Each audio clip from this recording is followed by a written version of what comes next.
ॐ सहना भवतु सहनौ भुनक्तु सह वीर्यं करवावहै तेजस्विनावधीतमस्तु मा विद्विषावहै।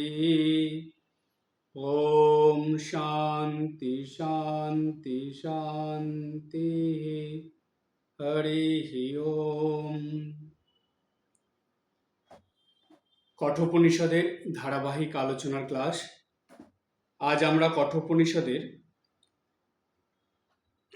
প্রথম বল্লীর প্রথম অধ্যায়ের দ্বিতীয় বল্লীর 19 নম্বর শ্লোক পর্যন্ত আমাদের আলোচনার মধ্যে এসেছে। তো এর আগের যে আলোচনা ছিল সেটা 18 নম্বর শ্লোকের আলোচনা হয়েছিল। 19 নম্বর শ্লোকের আলোচনার মধ্যে আমরা গত সপ্তাহের ক্লাসে যাইনি। আজকে 19 নম্বর শ্লোকের আলোচনার মধ্যে যাব, বা বলা হয় 19 নম্বর মন্ত্রের আলোচনার মধ্যে যাব। কারণ উপনিষদে যেগুলো থাকে সেটাকে মন্ত্র বলা হয়, আর গীতার মধ্যে যা থাকে সেটা হলো শ্লোক। তা উপনিষদের এই মন্ত্র, কারণ এই উপনিষদের কথাগুলো খুব বুঝে নিয়ে নিত্যদিনের জীবনে যতটা সম্ভব পালন করে চললে মানুষের কি হয়, জীবনে লাভটা কি হয়, মানুষ হাসি খুশি আনন্দের সঙ্গে এই জগৎ সংসারের সকল মায়ামোহের বন্ধন কাটিয়ে এবং সকল রকম বাসনা আসক্তি থেকে মুক্ত হয়ে হাসতে হাসতে ঈশ্বরের কাছে পৌঁছাতে পারে।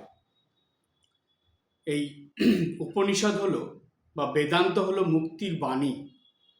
তাই উপনিষদ বা যেটাকে বেদান্ত বলা হয়, এগুলো মানুষের জীবনকে ক্রমাগত মুক্তির দিকে নিয়ে যায়। আর যেই মানুষ এই সমস্ত রকম মায়া মোহর বন্ধন থেকে, সমস্ত রকম জাগতিক সাংসারিক বন্ধন থেকে ক্রমাগত মুক্ত হয়ে যায়, সেই মানুষের জীবনই হাসি খুশি আনন্দে ভরে ওঠে এবং সে একদিন চিরমুক্তি লাভ করে। তাই এই মানব জন্ম গ্রহণ করার পর যে সকল বন্ধনের মধ্যে মানুষ ক্রমাগত আবদ্ধ হতে থাকে, সেই বন্ধনগুলো যখন মানুষ ঠিক ঠিক বুঝে যায়, সেই বন্ধনের থেকে মুক্তি হলেই তার ভেতরে যেন হাসি খুশি আনন্দ বেড়ে ওঠে। যত মানুষ বন্ধন থেকে মুক্ত হতে থাকে তত হাসি খুশি আনন্দ তার মধ্যে বর্ধিত হতে থাকে, বাড়তে থাকে। বাড়তে বাড়তে এটা এমন একটা অবস্থায় পৌঁছে যায়, যেই অবস্থায় গেলে তার জীবনে আর কোনো রকম কোনো বন্ধন আসক্তি মায়ামোহ জাগতিক কোনো বাধাবিঘ্ন কিচ্ছু থাকে না। তখন সে ঈশ্বরকে লাভ করে চিরমুক্ত হয়ে যায় এবং সেটা হাসি মুখে আনন্দের সঙ্গে হয়, কোনো দুঃখ কষ্টের সঙ্গে নয়। জানবেন, মানুষের মৃত্যুর আগে মানুষ নিজেই বুঝতে পারে সে মুক্ত হবে কিনা বা সে মুক্তি পাবে কিনা।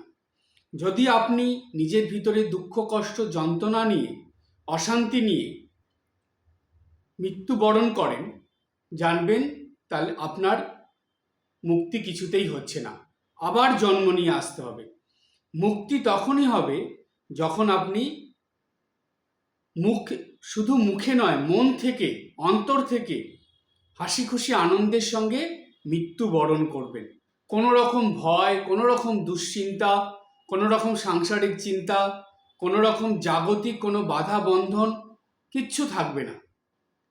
সব কিছু আপনি নিজের মন থেকে কাটিয়ে দিয়ে হাসি খুশি আনন্দের সঙ্গে হাসতে হাসতে ভগবানের কাছে যাবেন।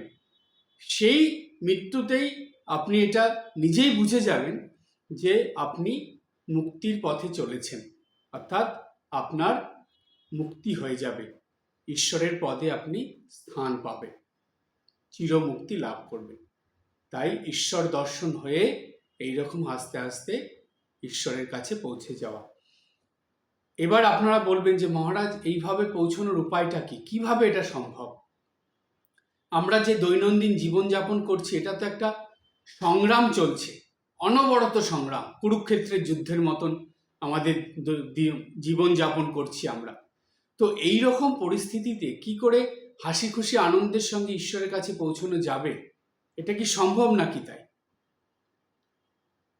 তার উত্তরে আমাদের শাস্ত্র বলছে যে হ্যাঁ, এটা অবশ্যই সম্ভব। কি করে সম্ভব? সেই পথ বলে দিচ্ছে উপনিষদ। তাই মানব জীবনে উপনিষদের এত গুরুত্ব, যে কোন পথে চললে তুমি এই সংসারের শত বাধা অসুবিধা মধ্যে থেকেও, নিত্যদিনের এই সংগ্রামের মধ্যে থেকেও তুমি ধীরে ধীরে এই বন্ধনগুলো, এই আসক্তিগুলো, এই বাধা বিঘ্নগুলো কাটিয়ে আনন্দের সঙ্গে ঈশ্বরের কাছে গিয়ে পৌঁছতে পারবে, সেই পথের নির্দেশ উপনিষদ দিচ্ছে। সুতরাং নিত্যদিন উপনিষদের কথা শোনা, একটু চিন্তন করা, বা যেটাকে বলে একটু ধ্যান করা, কিছু সময় ধরে এই কথাগুলোকে ভাবা, নতুন করে কিছু না পড়লেও এই উপনিষদের ক্লাসের এক একটা করে ভাগ ইউটিউবে আছে। আমি কঠোপনিষদের একদম প্রথম থেকে এই পর্যন্ত যতগুলো হয়েছে সব এক একটা ভিডিও আছে। আপনারা একটু সময় করে যদি এগুলো একটু চালিয়ে দিলেন, চোখ বুজে শুনছেন, একটু চিন্তন করছেন, এবং আপনাদের দৈনন্দিন জীবনের সঙ্গে কিভাবে এটাকে মিল করা যায় সেটা যদি ভাবছেন এবং সেটা করার চেষ্টা করছেন, তাহলেই দেখবেন আপনার জীবন আগের থেকে অনেক বাধা বিঘ্ন মুক্ত হয়ে যাবে। আপনি অনেক হাসি খুশি আনন্দের সঙ্গে জীবন পথে এগিয়ে চলতে পারবেন। শুধু একটু কি দরকার জানেন?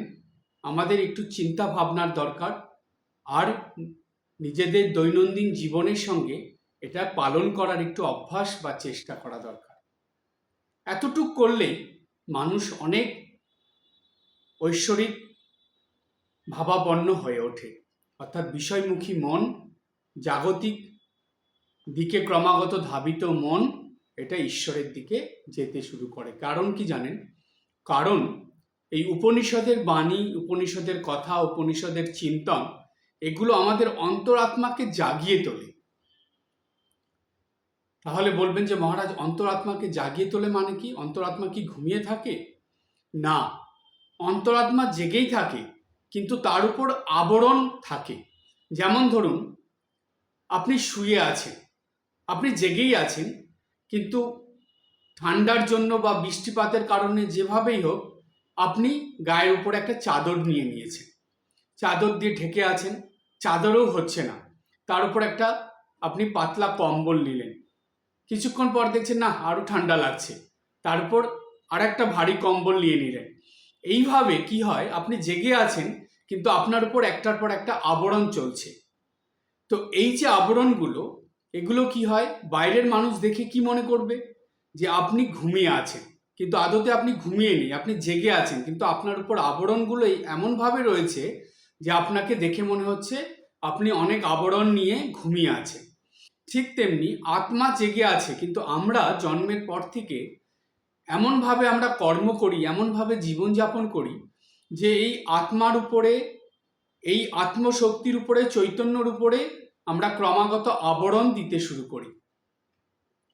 এই এক একটা আবরণ আমাদের এই আত্মার যে প্রকাশ সেটাকে ঢেকে দেয়। যেমন সূর্যের উপরে মেঘের আবরণ পড়লে সূর্যের প্রকাশকে ঢেকে দেয়, ঠিক তেমনি এই চৈতন্যের যে শক্তি বা প্রকাশ, যেটা আত্মার প্রকাশ হিসাবে ফুটে ওঠে, সেটাকে আমাদের এই জাগতিক আবরণগুলো এমনভাবে ঢেকে রাখে যে সেটা আর জেগে থাকে না, মনে হয় সেটা ঘুমিয়ে আছে, তার কোনো প্রকাশ নেই। তাহলে সে জেগে আছে আমরা কি করে বুঝবো? যত আপনি আবরণ সরাবেন তত সেটা প্রকাশিত হয়ে উঠবে।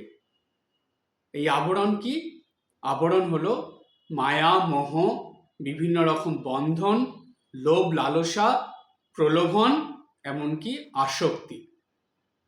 এগুলো হলো আত্মের, চৈতন্যের উপরে আবরণ। তাই এই আবরণগুলোকে সরাতে হবে। এই আবরণ সরানোর জন্যই উপনিষদের কথা শোনা এবং সেইভাবে নিত্যদিনের জীবনযাপন করার অভ্যাস করা। যারা আবরণ সরাতে চায় না, যারা ভাবে না আমরা এইভাবেই ভালো আছি, তাদের জন্য উপনিষদ নয়। তাদের জন্য উপনিষদের কথা নয়।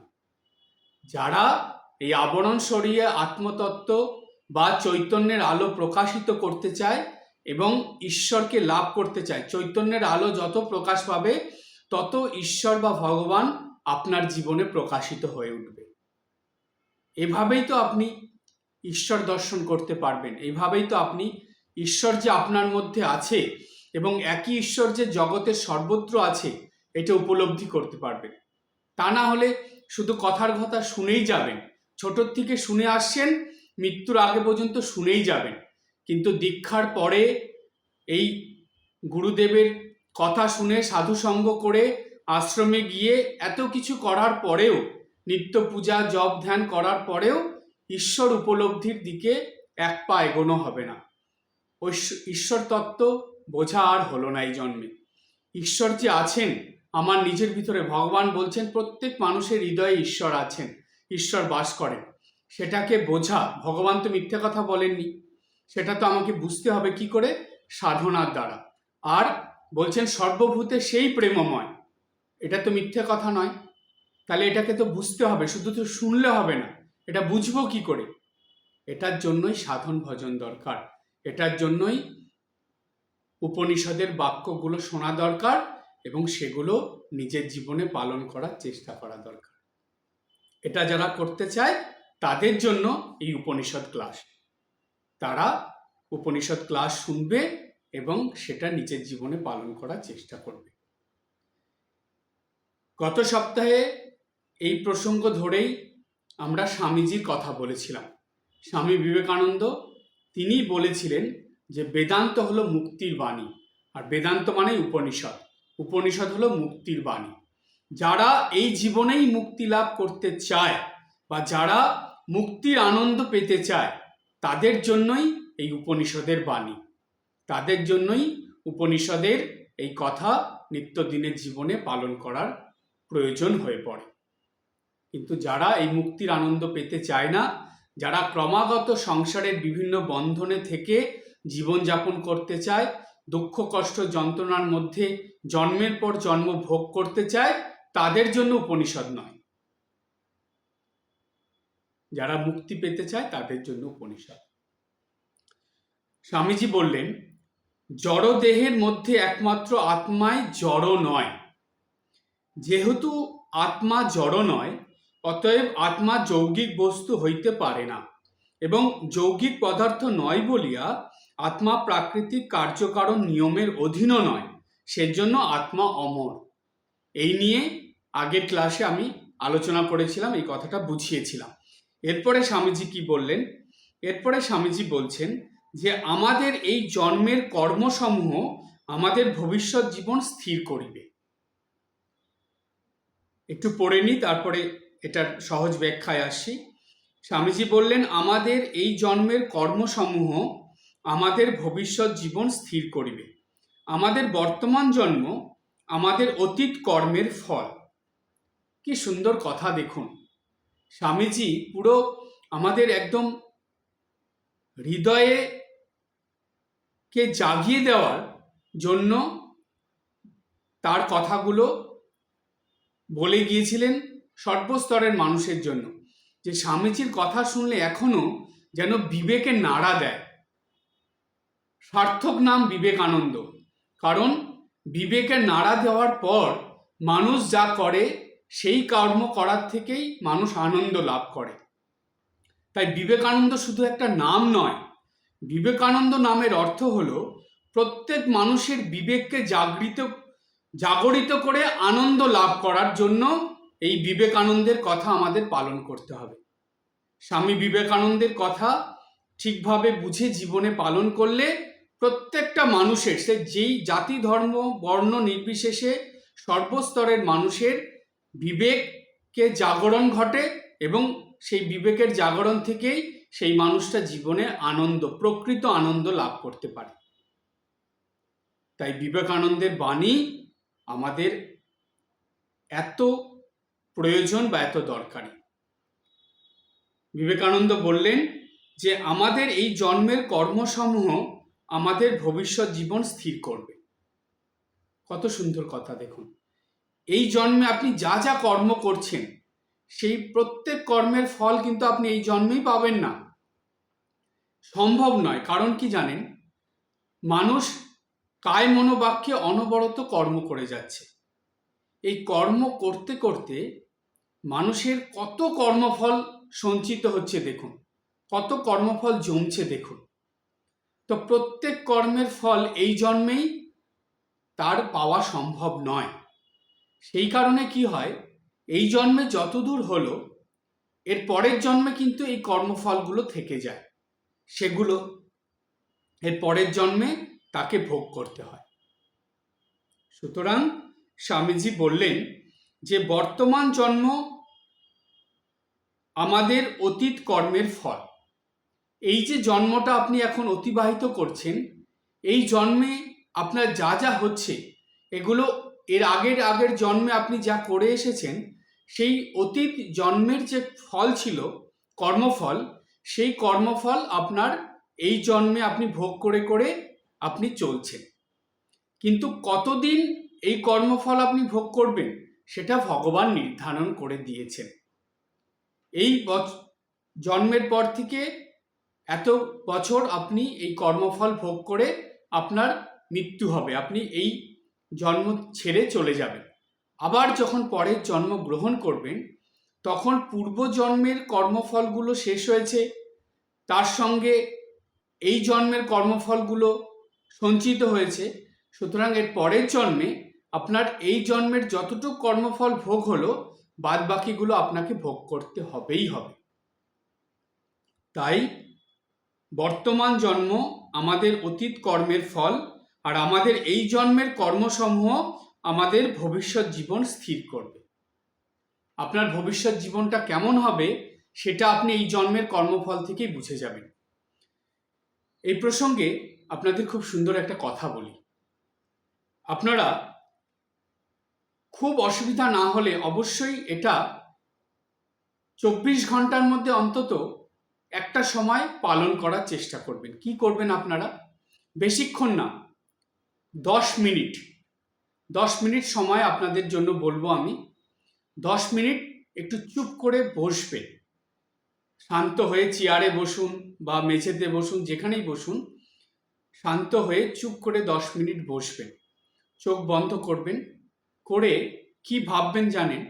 ভাববেন যে আপনি যতদূর পিছন দিকে যেতে পারেন, অর্থাৎ আপনার জন্মের পর থেকে কোন বয়স থেকে আপনার কি কি করেছেন আপনি সেগুলো মনে আছে কিনা সেগুলো দেখবেন। ধরুন ক্লাস 5 থেকে আপনার সব কিছু মনে আছে, বা ক্লাস 6-এর থেকে মনে আছে, বা ক্লাস 7-এর থেকে মনে আছে, মানে ওই বয়স থেকে আপনি কি কি করেছেন এই পর্যন্ত আপনার হয়তো সব মনে আছে। যার যেই বয়স থেকে মনে আছে আপনি মনে করবেন। এইবার মনে করতে করতে আপনি ভাববেন যে আমি ওই বয়স থেকে, ধরুন আপনার যখন 10 বছর বয়স ছিল সেই সময় থেকে আপনি এই যে এখন 50 বছর বা 60 বছর বা 65 বছর 70 বছর যেই বয়সে এসে পৌঁছেছেন, এই যে এতগুলো বছর আপনি কি কি কর্ম করে এসছেন সেগুলো একটু চিন্তা করবেন। কেন আপনারা ভাবতে পারেন যে মহারাজ এই কথা কেন বলছেন, কেন আমাদের চিন্তা করতে হবে? চিন্তা করতে হবে তার কারণ, আপনি যখনই এইগুলো চিন্তা করবেন তখনই আপনার কাছে এটা পরিষ্কার হয়ে যাবে যে আপনি ওই 10 বছর বয়স থেকে বা 12 বছর বয়স থেকে কি কি কর্ম করে এসেছেন। আর এই কর্মের মধ্যে আপনি বুঝে যাবেন যে ভালো কর্ম কি কি করেছেন, খারাপ কর্ম কি কি করেছেন। আপনি নিজেই এটা পরিষ্কার বুঝতে পারবেন কিছুদিন এরকম, প্রতিদিন আমি বলেছি 10 মিনিট করে চিন্তা করতে। কিছুদিন চিন্তা করার পর আপনি নিজেই বুঝে যাবেন যে আপনার এর যে পরের জন্ম হবে সেই জন্ম আপনার ভালো জন্ম হবে না খারাপ জন্ম হবে। আপনি এর পরের জন্মের পর থেকেই হাসি খুশি আনন্দে ঈশ্বরের পথে চালিত হওয়ার জন্য বা ঐশ্বরিক চিন্তাভাবনা নিয়ে জীবনযাপন করতে পারবেন, ঈশ্বরের সঙ্গে যুক্ত থেকে আপনার জীবনের দিনগুলো অতিবাহিত হবে, নাকি দুঃখ কষ্ট যন্ত্রণায় এই সংসার জীবনে পড়ে আপনার জীবন অতিবাহিত হবে। ঈশ্বর থেকে দূরে সরে আপনি জীবনযাপন করবেন না ঈশ্বরের কাছে থেকে জীবনযাপন করবেন, আপনি নিজেই এটা বুঝতে পারবেন। দেখুন, ভগবান এমন শক্তি প্রত্যেকটা মানুষের মধ্যে দিয়েছেন যে প্রত্যেকটা মানুষ যদি ঠিকভাবে নিজেদের এই জন্মের পর থেকে কিভাবে সে দৈনন্দিন জীবনযাপন করে এসেছে, কেমন ধরনের কর্ম করে জীবন কাটিয়েছে, সেগুলো যদি ঠিক ঠিক চিন্তা করে, সে পরিষ্কার বুঝে যাবে যে এর পরের জন্ম আমার কি হবে। কারণ কি জানেন, একটা খুব অদ্ভুত এবং আশ্চর্যের ব্যাপার আপনাদের বলে রাখি। প্রত্যেকটা মানুষ জানে যে সে কেমন কর্ম করছে, সে ভালো কর্ম করছে না খারাপ কর্ম করছে, সে ঠিক পথে দৈনন্দিন জীবনযাপন করছে না দৈনন্দিন জীবনে সে কিছু ভুল করছে, অশুভ করছে, খারাপ কিছু করছে। প্রত্যেকটা মানুষ জানে যে কোনো কর্মের আগে অন্যায় কর্ম না এটা ভালো কর্ম, শুভ কর্ম না অশুভ কর্ম, মন্দ কর্ম না ভালো কর্ম, অন্যায় কর্ম নাকি এটা ঠিক ঠিক কর্ম, প্রত্যেকটা মানুষ জানে। কিন্তু মজার ব্যাপার কি জানেন, বেশিরভাগ মানুষই জেনে শুনে ভুল কাজ করে, জেনে শুনে অশুভ করে, জেনে শুনে অন্যায় করে। আর যখনই মানুষ ঠিকভাবে চিন্তা করতে শুরু করবে, তখনই তার গায়ে কাঁটা দিয়ে উঠবে যে আমি কি করেছি, তাহলে এর পরের জন্মে আমার কি অবস্থা হবে। এটা খুব অদ্ভুত একটা শক্তি ভগবান প্রত্যেকটা মানুষের মধ্যে দিয়েছে। আপনাকে ভগবানের কাছে প্রার্থনা করে জানতে হবে না, অপরের কাছে জিজ্ঞেস করে জানতে হবে না, বা যারা হাত দেখে জ্যোতিষী তাদের কাছে গিয়ে হাত দেখিয়ে আপনার ভাগ্যের কথা জানতে হবে না।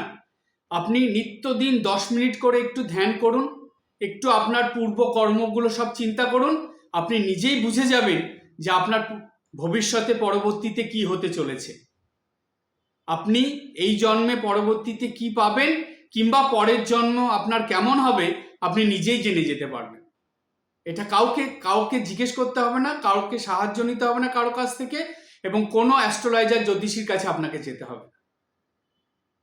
শুধু আমার কথা শুনে 24 ঘন্টার মধ্যে মাত্র 10 মিনিট একটু ধীর স্থির শান্ত পরিবেশে চুপ করে বসে শুধু চিন্তা করুন যে আপনি এই জন্মে পর থেকে কোন বয়সের থেকে আপনার মনে আছে সব কিছু, সেগুলো পরপর আপনি একটু মনে করুন।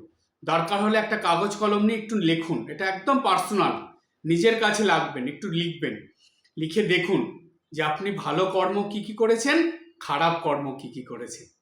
তাহলেই আপনার কাছে এটা পরিষ্কার এসে যাবে যে আপনার এর পরের জন্ম কি নির্ধারিত হচ্ছে।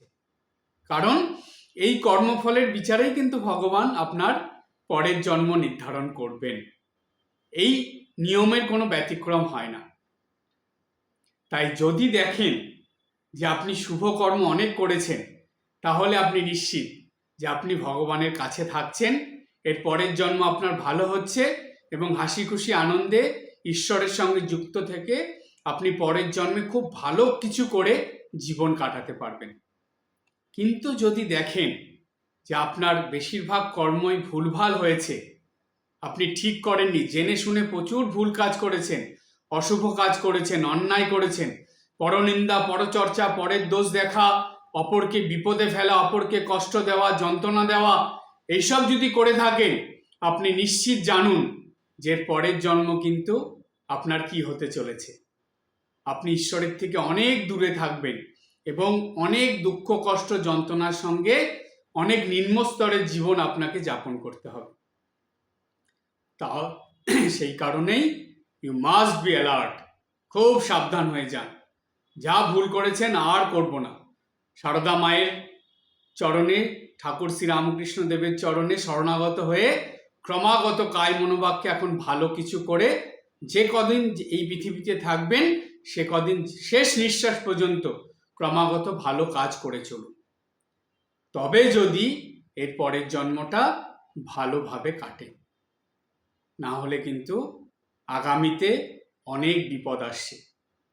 আমরা কখনো এটা চিন্তা করি না, আমরা যেমন যাচ্ছে গতানুগতিক জীবন কাটিয়ে যাই, একঘেয়ে গতানুগতিক জীবন কাটিয়ে কাটিয়ে আমরা আর এইসব দিকে দৃষ্টিও দেই না, ভাবিও না।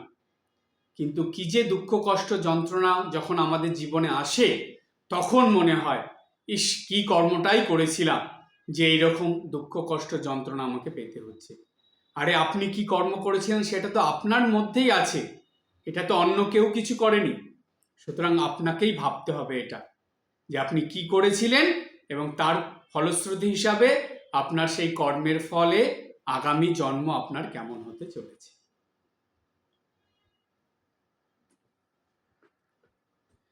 এরপর স্বামীজি বলছেন, বর্তমান জীবনে আমরা যে যে পথে যাইতেছি তাহার অতীত জীবনে আমরা যে যে পথে গিয়াছি তাহা দ্বারাই স্থিরীকৃত হইতেছে। নিজেদের কর্মানুসারেই আমরা এই পৃথিবীতে আসিয়াছি। এত পর্যন্ত বলার পর স্বামীজি এবার দুটো প্রশ্ন রাখছেন আমাদের কাছে। উত্তরটা তিনি দিয়েছেন। প্রশ্ন দুটো কি? প্রথম প্রশ্ন করছেন স্বামীজি, কোন শক্তি আমাদের পৃথিবীতে লইয়া আসে? প্রথম প্রশ্ন। দ্বিতীয় প্রশ্ন, আমাদের প্রাক্তন কর্মকে লইয়া যায় কোন শক্তি? প্রথম প্রশ্ন, কোন শক্তি আমাদের পৃথিবীতে লইয়া আসে? অর্থাৎ এই যে মানুষ হয়ে যে আমরা পৃথিবীতে জন্মগ্রহণ করছি, কোনো একটা শক্তির দ্বারা তো হচ্ছে, কারণ এই জগৎ সংসারের শক্তি বিনা তো কোনো কিছু হওয়া সম্ভব নয়। কোনো একটা শক্তির ফলে এই ঘটনা ঘটছে। তাহলে কোন শক্তি আমাদেরকে এই পৃথিবীতে নিয়ে আসছে? স্বামীজি সেটাই প্রশ্ন করলেন। এবং দ্বিতীয় প্রশ্ন করলেন যে আমাদের প্রাক্তন কর্মকে লইয়া যায় কোন শক্তি? অর্থাৎ আমরা প্রাক্তন মানে অতীতে, অতীতে কি কর্ম করে এসেছি সেই কর্মকে এই যে পরের জন্মে যেই কর্মের ফলগুলো আমরা পাচ্ছি, এটা তো সেই পিছন দিক থেকে সামনের দিকে আসছে। তাহলে কোন শক্তি এই অতীতের বা প্রাক্তন যেটা চলে গেছে সেই কর্মগুলোকে বা সেই কর্মের ফলগুলোকে আমাদের জীবনে নিয়ে আসছে এই বর্তমান সময়ে? কোন শক্তি সেটা? এই দুটো প্রশ্ন ভীষণ গুরুত্বপূর্ণ। একটু ভালোভাবে আপনারা চিন্তা করে দেখবেন, এর মধ্যে খুব সুন্দর উত্তরও আমরা পেয়ে যাব। যেটা স্বামীজি বলছেন, স্বামীজি এই দুটো প্রশ্নের উত্তর দিচ্ছেন। বলছেন আমাদের নিজেদের এই জীবনের কর্মফল বা আমাদের নিজেদের জীবনের কর্মশক্তি। আমরা যেই কর্ম করছি সেই কর্মের ফল হচ্ছে, সেই কর্মের ফলের যে শক্তি, সেই শক্তি আমাদেরকে এইভাবে চালিত করছে। কোনভাবে? বলছে আমাদেরকে এই পৃথিবীতে নিয়ে আসছে বারে বারে, এবং আমাদের এই প্রাক্তন কর্ম বা অতীত কর্ম সেগুলোকেও আমাদের বর্তমান জীবনে নিয়ে আসছে। এটা হলো এই কর্মের শক্তি বা কর্মফলের শক্তি। তারপরে স্বামীজি বললেন, একটা উদাহরণ দিলেন স্বামীজি, আমাদের এই মানব জীবন কিভাবে অতিবাহিত হয় বা মানব জীবনে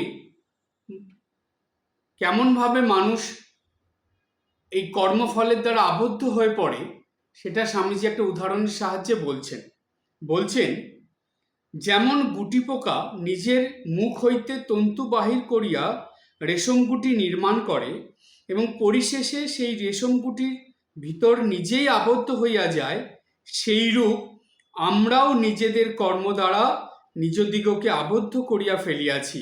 আমরাও আমাদের চারিদিকে কর্মজাল বুনিয়াছি। আমরাই কার্যকারণ নিয়মকে চালু করিয়াছি এবং তাহা হইতে পরিত্রাণ পাওয়া কঠিন বলিয়া বোধ করিতেছি।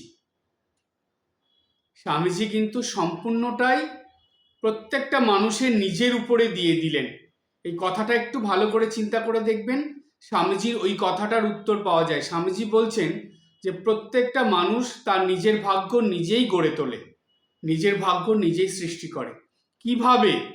উদাহরণের সাহায্যে স্বামীজি বুঝিয়ে দিলেন। বললেন যে গুটি পোকা নিজের মুখ হইতে তন্তু বাহির করিয়া রেশম গুটি নির্মাণ করে, ঠিক মানুষ নিজের বুদ্ধি বিবেচনা দিয়ে কর্ম করে, কর্মের ফলে তার সেই কর্মফলগুলো তার জীবনে চলে আসে। তারপরে বলছে পরিশেষে সেই রেশম গুটির ভিতর নিজেই আবদ্ধ হইয়া যায়। গুটি পোকার রেশম তৈরি করলো এবং সেই রেশমের যে গুটি তৈরি করছে তার ভিতরে সে নিজেই বদ্ধ হয়ে পড়ছে।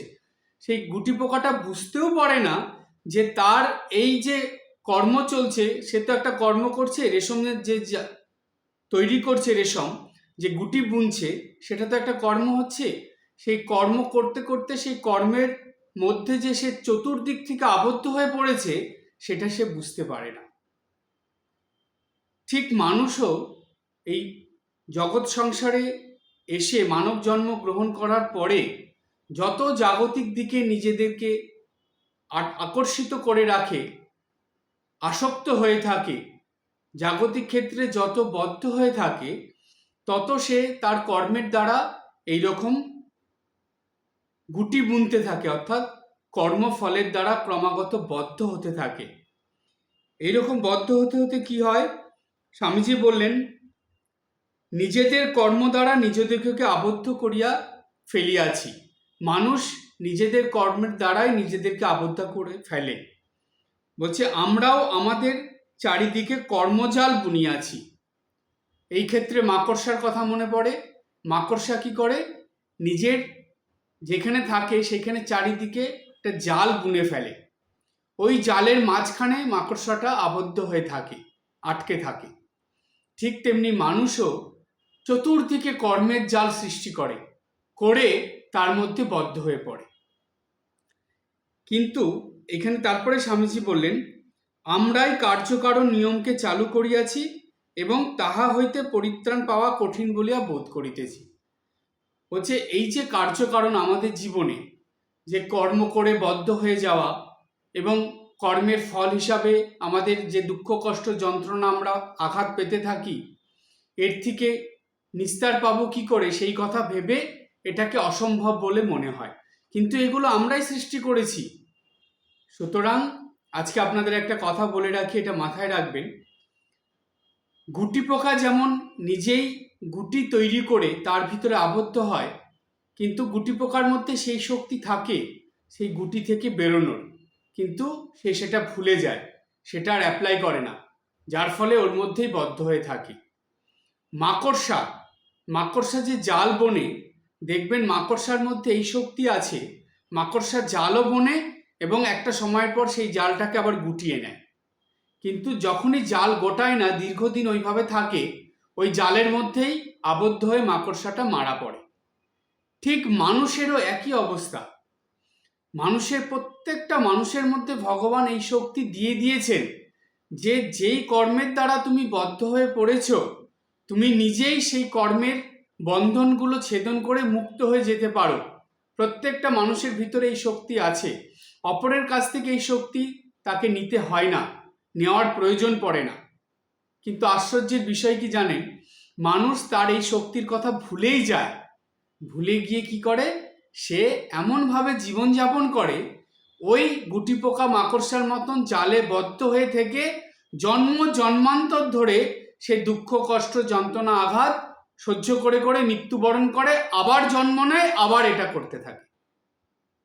কিন্তু কি আশ্চর্যের ব্যাপার, ভগবান হাসেন যে আমি সব থেকে উচ্চ স্তরের শ্রেষ্ঠ জীব তৈরি করলাম, যার ভিতরে এত শক্তি দিলাম যে তুমি যেই কর্ম করছো সেই কর্মের বন্ধন থেকে তুমি মুক্ত হতে পারবে, সেই শক্তিও তার মধ্যে দিয়ে দিলাম। কিন্তু কি আশ্চর্যের ব্যাপার, তারা সবাই মাকড়সা গুটি পোকার মতন হয়ে গেছে। তারা নিজেদেরকে এই জাগতিক সাংসারিক বিভিন্ন রকম বন্ধনে জড়িয়ে সে তার মধ্যেই রয়েছে এবং বলছে যে এর থেকে বেরোনো অসম্ভব। কিন্তু তারা ভুলেই গেছে যে তাদের ভিতরে কত বড় শক্তি রয়েছে। তারা চাইলে এই সকল বন্ধন ছেদন করে মুক্ত হয়ে যেতে পারে, আমার কাছে আসতে পারে, অর্থাৎ ঈশ্বর লাভ করতে পারে, ঈশ্বর উপলব্ধি করতে পারে, কিন্তু তারা সেটা করে না। তাই জানবেন, এখন থেকে আপনারা খুব ভালো করে যারা যারা এই ক্লাস শুনছেন বা এই আলোচনা যারা শুনছেন, তারা এটা খুব ভালোভাবে চিন্তা করে নেবেন যে আপনারা গুটি পোকা মাকড়সার মতন হয়ে জীবন কাটাতে চান, নাকি এই সকল বন্ধন ছেদন করে মুক্ত পাখির মতন মুক্ত হয়ে জীবন কাটাতে চান। ঈশ্বর উপলব্ধি করতে চান, ঈশ্বর দর্শন করতে চান, হাসি খুশি আনন্দের সঙ্গে জীবন কাটাতে চান, চিরমুক্তি চান, এগুলো যদি চান তাহলে সেইভাবে জীবনযাপন শুরু করে দিন। আর যদি এটা না চান তাহলে যেমন গতানুগতিক একঘেয়ে গুটি পোকা মাকড়সার মতন জীবনযাপন করছেন সেইভাবেই করতে থাকুন। এবার আপনি বিচার করে ঠিক করুন কি করবে। এই ছিল স্বামীজির কথা যে মুক্তি লাভ করা মানুষের পক্ষে অসম্ভব নয়, এটা সম্ভব, কিন্তু মানুষ সেই শক্তি দ্বারা, যেই শক্তির ফলে মুক্তি লাভ করা যায় সেটাকে নিজের জীবনে অ্যাপ্লাই করে না বলে মানুষ বলতে থাকে যে মুক্তি অসম্ভব, মুক্তি সম্ভব নয়। কিন্তু এটা ঠিক কথা নয়। প্রত্যেক মানুষই মুক্তি লাভ করতে পারে, সেই মুক্তি লাভের শক্তি ভগবান তার মধ্যে দিয়েছেন। শুধু তাকে নিজের কর্মফলের দিকে একটু নজর রাখতে হবে, ভেবে চিন্তে নিত্যদিন কর্ম করতে হবে। আগে আগে যা করেছেন সেগুলো একটু ভেবে নিয়ে সেইভাবে জীবনযাপন করতে হবে। তাই প্রত্যেক দিন আপনাদের এই মহারাজের কথা একটু মনে রেখে 24 ঘন্টার মধ্যে অন্তত 10 মিনিট আপনারা একটু আপনাদের জীবনের এই কর্মগুলো চিন্তা করবেন, করে সেইভাবে জীবন পথে আগাবেন। আপনারা নিজেই বুঝে যাবেন যে আপনারা মুক্তির দিকে যাচ্ছেন না আপনারা বন্ধনের দিকে যাচ্ছেন, আপনারা ঈশ্বরের নিকটবর্তী হচ্ছেন না ঈশ্বর থেকে দূরে সরে যাচ্ছেন, আপনারা নিজেই বুঝতে পারবেন।